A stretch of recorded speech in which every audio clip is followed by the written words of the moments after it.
Desde tiempos inmemorables, la humanidad se ha caracterizado por tener una gran imaginación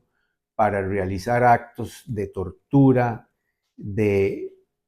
deshumanización de los pobladores de diferentes sitios.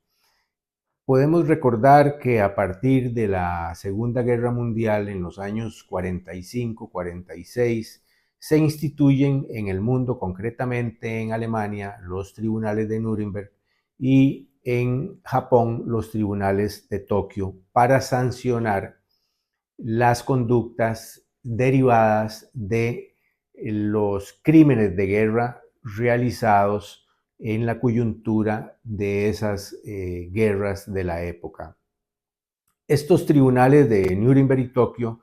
sentaron un precedente muy importante a los efectos de determinar que esos comportamientos del ius in bellum, es decir, del comportamiento en la guerra, iban a tener consecuencias ulteriores una vez terminados los conflictos, como efectivamente ocurrió con sanciones, con penas de muerte, penas altas privativas de libertad. Posteriormente,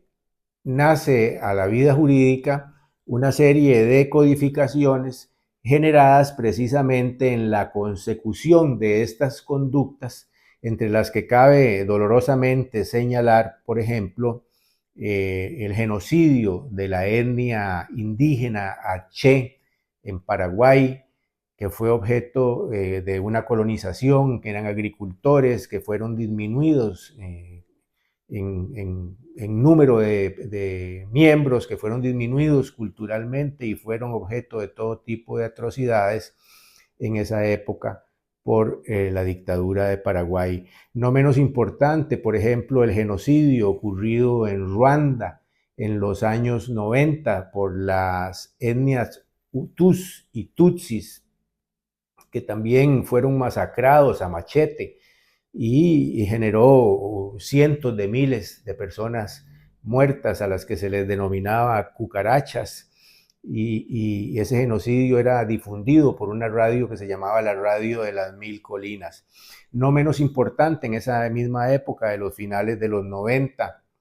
el conflicto croata entre los serbios y los bosnios en la antigua Yugoslavia, que todos recordamos también con mucho pesar.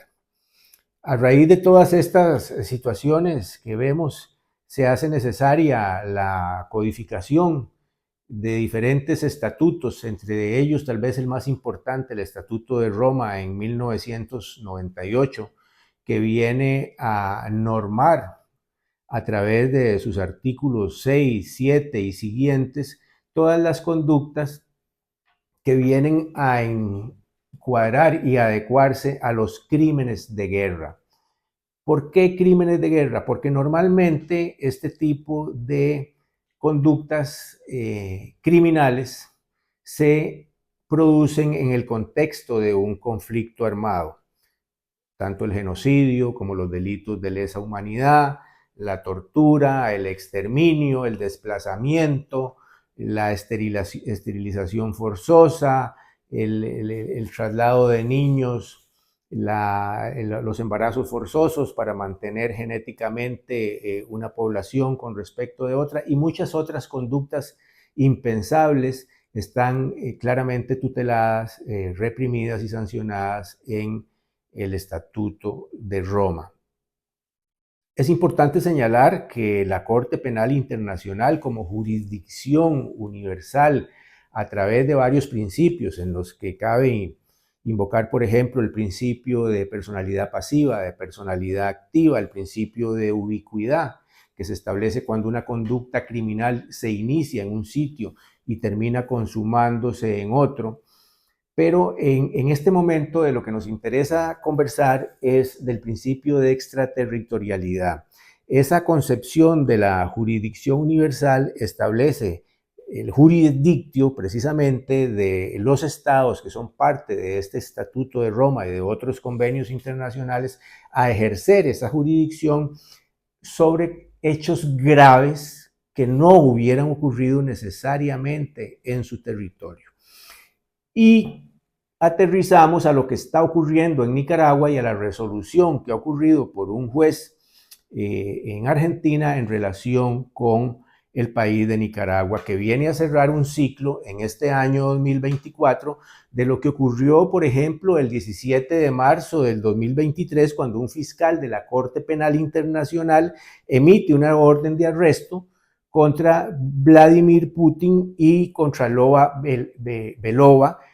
de Rusia en razón de crímenes de guerra cometidos por ellos, de crímenes de lesa humanidad, de crímenes de agresión y de otras atrocidades cometidas contra el pueblo ucraniano. No menos importante, el 21 del 11 del 2024 se emite también una orden de arresto contra Benjamín Netanyahu por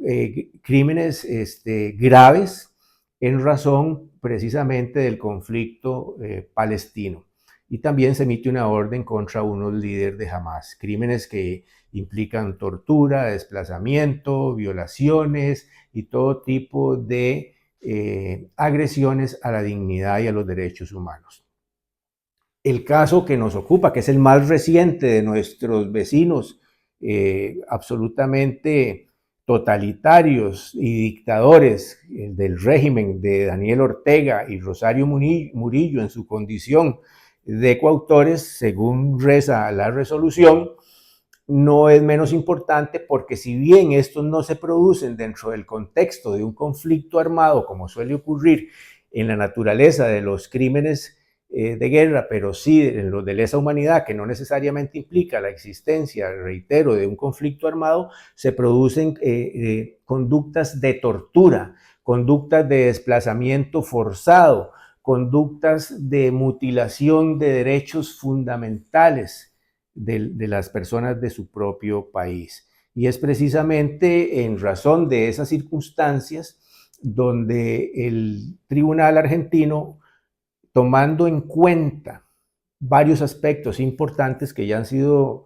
señalados por el colega Richarte, que fue el generador de la querella o de la noticia criminis, que a la postre desencadena en una orden de presentación para indagatoria con captura para estos dos dictadores vecinos del norte,